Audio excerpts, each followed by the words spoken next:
What's up, guys? Welcome to Parlay Power Hour, a.k.a. Grant, Best a.k.a. hour of your day. Come on, man. You got to be quicker than that. You got to be quicker. It's the best hour of your day. This isn't JV, Grant. Get it together right now. So it's Parlay Power Hour, June 23rd, 2021. Will's laughing. The boys are already buzzing this morning. It's going to be a great day of picks. Yesterday, I'm going to go first. I'm going to introduce myself first because you know what? I sucked yesterday. That's the way it is. I give a lot of crap out on the show, but you know what? I got to take it. So 22-16. I went 0-3 yesterday. Tanner Kern. No wonder I don't have a nickname. I sucked yesterday. Does anyone want to either boost my confidence right now or tell me I suck? Go for it. You were doing well. I'll give you one free day. But if you suck again tonight, then you're getting it tomorrow. Okay, Will? Yeah, another 1-2 day or 0-3 day, you'll probably be hearing it from me. Okay, these guys are too nice because if they went 0-3, I would be giving it to them so bad right now. So I appreciate that, but also I better do well today or I'm going to get it tomorrow. So Grant, the one and only Grant. This isn't JV Mitchell, 33-27 on the season. Grant, what's your thoughts after yesterday's performance? I know you had a really exciting day of picks. Yeah, I'm just happy to be back again. I say it every day. I've got my best picks lined up in front of me. Every day I get better. It is what it is. I can't stop it. There you go. Now, William, the Wizard Reed. The Wizard, I'm going to say it right now, 4-0 yesterday, right? Yes, sir. Damn right. What went through your head going into yesterday? Did you know you were going to go 4-0 before the day started? Yesterday's day was just immaculate, Tanner. I had a great hockey game last night with the boys. I tallied 3 points. And after that, I texted you guys. I was like, this has to mean good luck for the rest of my picks for the rest of the day. And it did. I went 4-0, added on to that record. It's not a measly 15-13 anymore. It's 19-13. It looks much better. No, yeah, 19-13 looks a lot better than 15-13. Today, you know what? We're all going to win today because what day is it? It's Wednesday. It's hump day. It's hump day. Yeah. That means it's time to win, middle of the week. Let's get it going. We're going to start on the ice with William. Lightning, Islanders, under 5 goals, plus 110. Talk to me about it. Normally, I like to choose the under and the team that I think is going to win, but I honestly do not know who's going to win this game. The Lightning could end it tonight in 6 games, but they are going back to Nassau Coliseum in New York against the Islanders. So the Islanders will have the home ice advantage. I decided to stick with the under in this one. Most of these games have been going under at least or pushing. That's why I had that one on my record a few days ago. But most of these games are going under 5 goals or pushing. Teams are playing physical hockey, not allowing a lot of pucks to the net. So under 5 goals is pretty comfortable for me. So let's transition to the hardwood here because you guys are both taking a game, Hawks versus Bucks. You have 2 different lines, and we'll start with Grant. He's got the over of 224.5. Will, you're taking something else in this game. We'll start with Grant. Why do you like the over? Yeah, I've been eyeing this one for a couple days here. I think the fact that it's the first game of the series, I don't think there'll be any jitters. Both teams are hard hitters more than they, I guess, would back off. Like a team like maybe the Phoenix Suns, a more veteran team, especially their game revolves around more mid-range. You could see it if they started a series slow. But these teams love the three-point shot, and Milwaukee's pretty terrible at defending the three. We've talked about that before. Trae Young has been awesome in these playoffs. I don't see that stopping. Giannis has a real mismatch against anyone the Hawks put on him to defend him. So I could easily see both teams scoring over 120 tonight. But yeah, definitely I'm taking the over in this one. Now you also have a prop over here. John Collins, 14.5. Why do you like this one?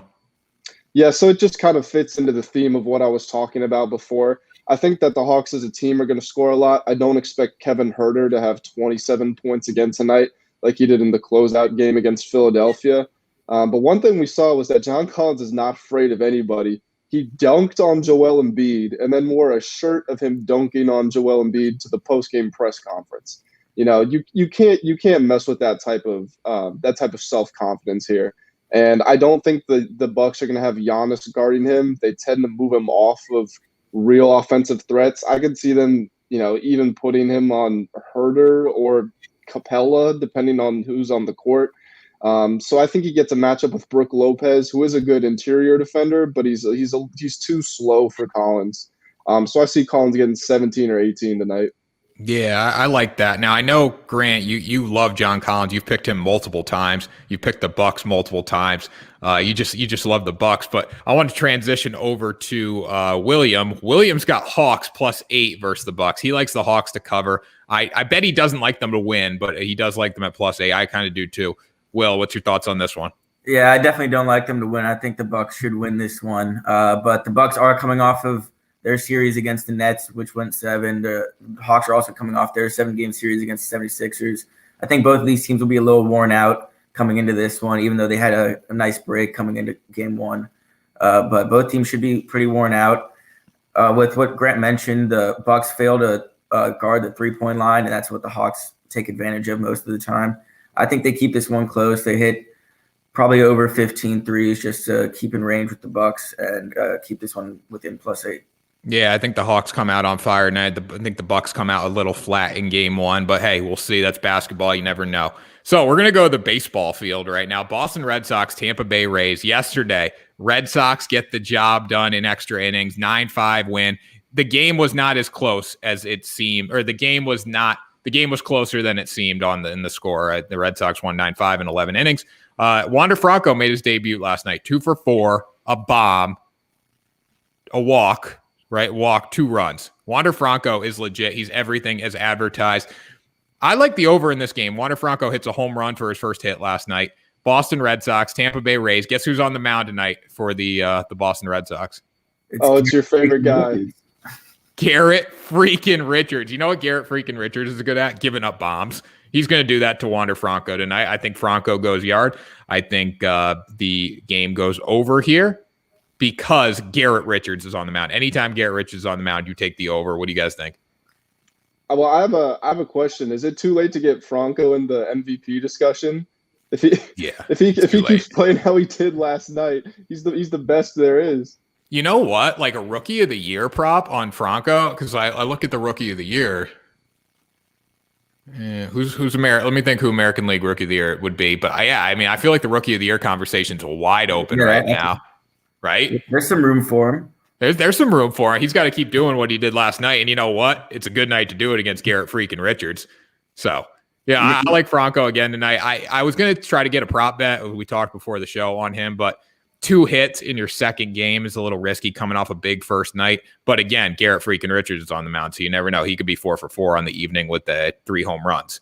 That's just the way it works. So we're going to stay on the baseball field. Did anyone else take Red Sox today? I don't think so. So we'll go down to Will here. Astros -1.5 versus the Baltimore Orioles. This is ridiculous that they're -125 against the Baltimore Orioles, but go talk to me about it.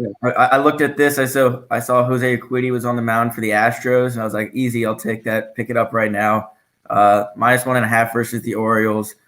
We talk about this almost every day, I feel like now. We talked about it yesterday. The Orioles are just not good at baseball, and the Astros, according to Tanner, are the best team in the AL. So they are. According to all of us, we agree. According to all of us, yeah. Don't just put this on me. Things change, but yeah, I feel like this is a pretty comfortable bet.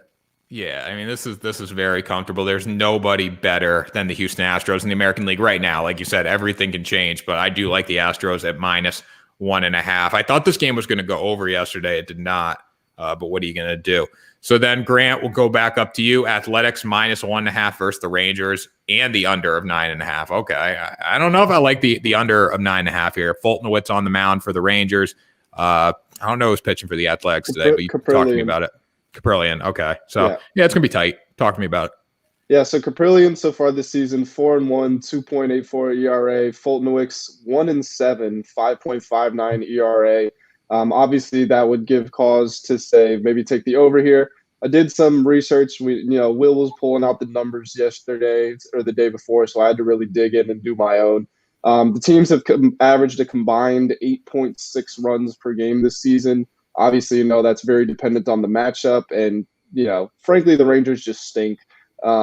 We've talked about it many times. There are some teams that we kind of always look to bet against, maybe the Orioles, the Rangers, the Diamondbacks, the Pirates. So I think the Athletics, first of all, the Athletics covering the spread, definitely, super ultra confident in that. And then the under, honestly, is just more of a gut feeling, to be completely honest with you. Yeah, I mean, I like the Athletics to cover 100% here. The Rangers did beat the Athletics, 2 days ago? Yeah. Rangers beat Yeah. them 2 days ago. Athletics bounced back yesterday with the win. Do you like this bet here, Will? Yeah, I'm pretty confident in that spread. The under could probably go either way. Maybe goes to extra innings in a close game, then it goes over. But things happen in baseball. Yeah, a lot can happen in there- baseball. I was just gonna say that the over would have actually hit in both games so far. So I know that going the under is a little against the grain here, but I just have a feeling it's going to slow down. I don't know. Maybe I'm inspired by my yesterday's pick because I had the Astros over the Orioles in the over after they won. How many runs did they score in the first game? It was over 10. I think it was 10. Yeah, it was like 10-2 game or something like that. And then they won 3-1 yesterday when I had them over 10. So.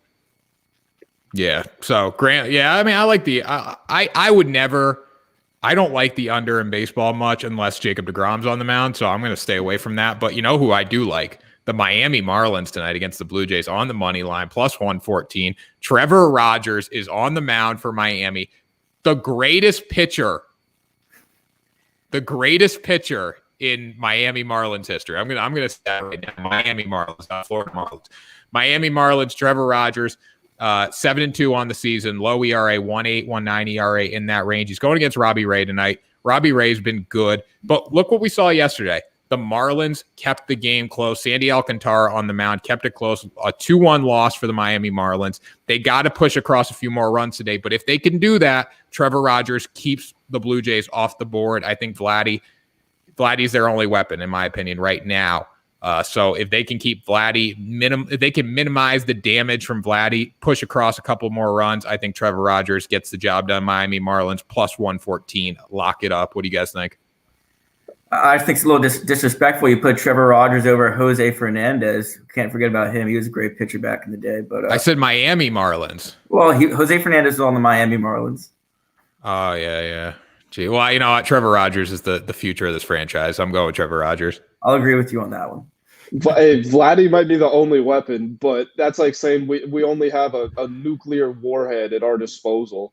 Yeah. Like, come on. What is he averaging? He's hitting 340 with 23 home runs or something. Yeah. The Marlins are 2-6 in their last 8. I'm out on this one. Like I'm Mark Cuban on Shark Tank. For that reason, I'm out.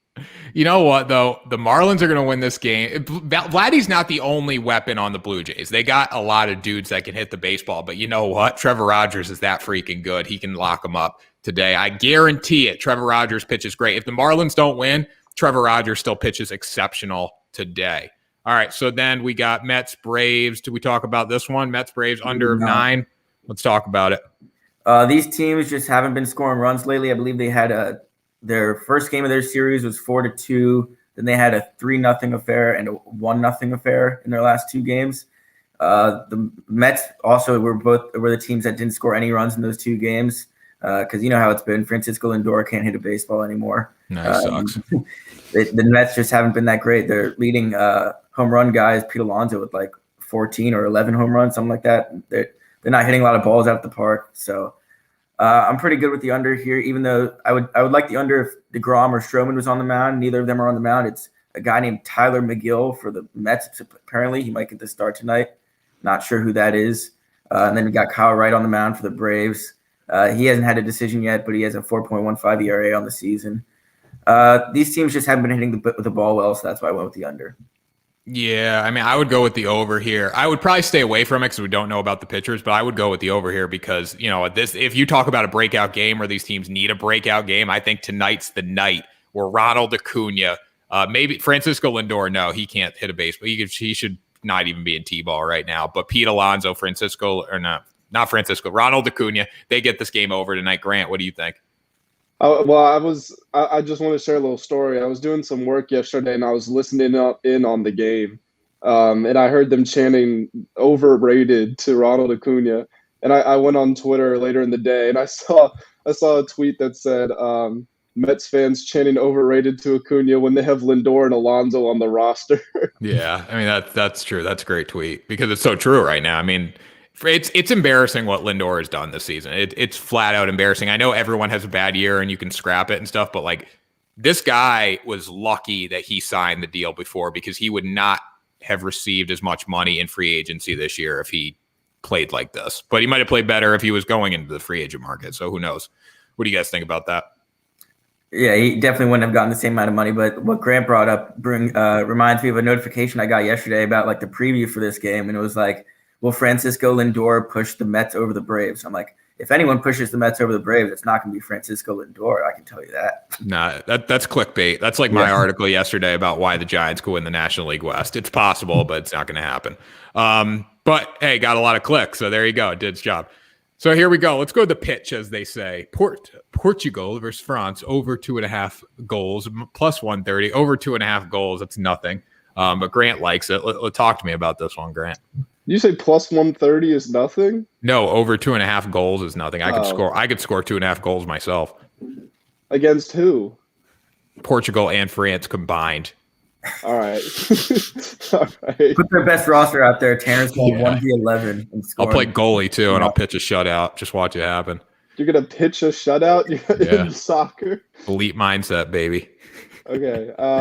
So Portugal, France here. So this is the group of death. It's these two, Germany and Hungary. So far, France is leading the group with 4 points from 2 games. You guys know you get 3 points from a win, 1 point from a draw, 0 from a loss. Germany and Portugal have 3 points each. Germany's in second by goal difference. So Portugal's down in third. 4 of the 6 third-place teams qualify, but that also deals with points. The top 2 teams in each group move on automatically. So really, Portugal, like I said, is in third right now. Even though they have a chance of going through, they only have 3 points, and normally 4 is where you can sort of guarantee yourself safety as a third-place team. So realistically, Portugal would definitely take a draw versus France, because that gets them to 4 points. But if they win this game, they could very well go to the top of the group, which would give them a more favorable matchup in the bracket here. Cristiano Ronaldo, what needs to be said? He's leading the whole tournament in goals scored. He is the leading goal scorer in the competition's history, as he is with the Champions League. And then on France, you have probably the best attacking front line in the whole tournament. They're the overwhelming favorites to win this whole thing. Both teams' offenses are better than their defense here. I'm taking the over in this one. I know you said 2.5 goals isn't a lot, but realistically, it's actually a decent amount in soccer. But I think these teams are just too good going forward.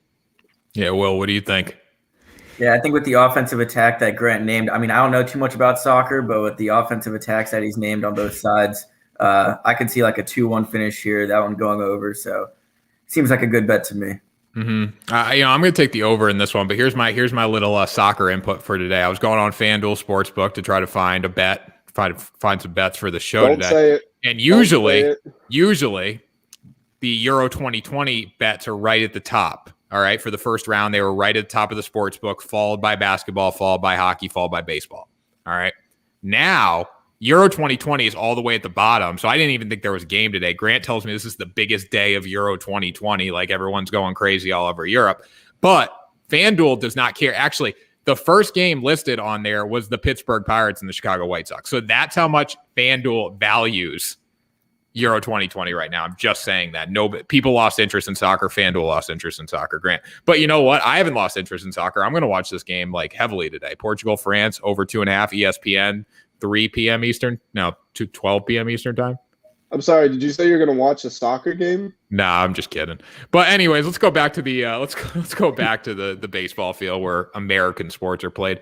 Dodgers money line -104 versus San Diego Padres. I know Grant's going to come at me here right now. I know he is, because he was going to come at me for this bet before the show, and now I just made fun of soccer, so he's going to come at me even harder. But here's why you should pick the Los Angeles Dodgers tonight. Here's why. Guess who's on the mound for the Los Angeles Dodgers? We all know it already. The whole world knows it. Trevor freaking Bauer. And when I say Trevor freaking Bauer, I don't mean it like Garrett freaking Richards. Okay, Garrett freaking Richards, I'm making fun of him. Trevor Bauer is legit. He's an ace. He's the highest pitcher in baseball. And if anyone in Los Angeles can deliver a win for the Dodgers tonight and prevent a sweep, it's Trevor Bauer. I wouldn't want anyone else on the mound. I wouldn't want Walker Buehler. Everyone says Walker Buehler's the ace. Yeah, he probably is this year. But you know who I want on the mound in crunch time? Trevor Bauer, because the guy shows up and delivers. He's going against Joe Musgrove tonight. It's going to be a good pitching matchup. Not going to lie there. Tatis is, hitting bombs as usual. But when we look at the Dodgers, they're starting to get healthy. They got Muncy back last night. They're getting Belly back tonight. Dodgers for the win. Money line minus 104. Lock it up. San Diego's a slight favorite at minus 112, but I don't care. Go Dodgers. Grant, come at me. Let's go.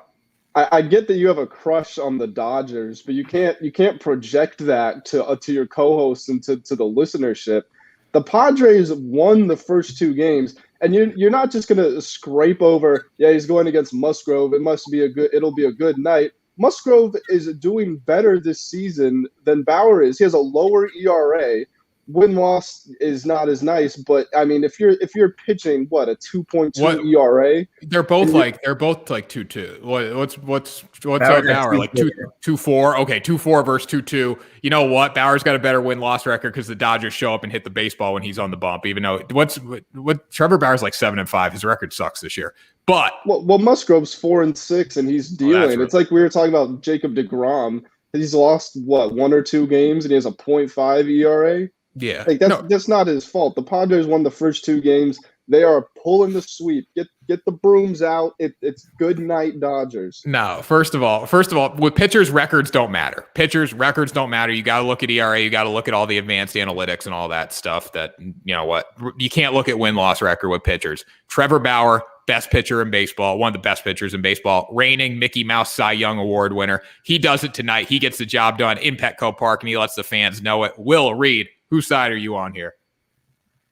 I'll side with Tanner on this one. I find it hard to believe that the Dodgers will get swept by the Padres. Tanner mentioned it. Bellinger's coming back tonight for the Dodgers. He should add a nice little thump to the offensive lineup. They've been missing him for the majority of this season, so I like the Dodgers. Okay. All right. We will see tomorrow. Hey, at least this game's happening tonight, though. I don't think there's any rain in San Diego. I think they're playing this game tonight. So we're gonna find out the answer on tomorrow's episode of Parlay Power Hour. So any final thoughts, Grant? You can go first because you hate me right now. So let's hear it. So on my tab, soccer is at the top of FanDuel. I don't know if Tanner just, purposefully set his up that way or he just wants to hate on soccer. But to all my European listeners out there, I got you. Will has his fans. I have mine in Europe. They know I'm riding for him. You know what though? I'm gonna wait, Will, before you go. I gotta do one thing. I gotta share my screen here. I gotta prove to you guys I'm not a liar. Oh wait, wrong screen there. Wrong screen. All right, wait 1 second here, boys. We're gonna share. Stop screen. All right, here we go. Look at this. Photoshopping it. He's photoshopping. I'm not photoshopping anything. There we go. Look at NBA, MLB. All right. See, I'm not lying. NBA, MLB. And then when we scroll to the bottom here, all right, maybe it's because it's what I bet and what I look. MLS is before Euro 2020. Okay. I care about Euro 2020. There it is. Go back to the top and click on soccer. If it shows MLS first, I'll shut up. No, I'm saying on my homepage, Grant. I'm not saying on Euro 2020. I'm not saying that. I'm saying on my homepage. I'm not saying that MLS is bigger than Euro 2020. I'm just saying the Pittsburgh Pirates and the Chicago White Sox is being bet on more than Euro 2020. That's all I'm saying, guys. All right, Will, any final thoughts for you today? No, I was going to suggest the same thing. It's just maybe more people are it's tailored to your experience. So you're betting more on your baseball games. So maybe FanDuel is putting that at the top of the list. But yeah, I think that's what it is. FanDuel smart. Yeah, FanDuel knows. It's the cookies in the internet browser, whatever the cookies are. It's tracking me. So that does it, guys, for today's episode of MLB Daily Picks. We're going to see if Grant's soccer bet hits. I'm supporting Grant today. He's not supporting me with the Dodgers. What are you going to do? But that does it for Parlay Power Hour. I'm getting my shows mixed now. I'm flustered. I'm so frustrated right now because soccer is at the bottom of FanDuel Sportsbook. That's really angry. I'm going to write them a note and tell them they should fix that. That was Parlay Power Hour for June 23rd, guys. Make sure you subscribe to the Sports 2.0 network. We're approaching 300 subscribers, and we're going to keep going to the moon because of Parlay Power Hour. Thanks for joining me, boys. We will see you tomorrow for another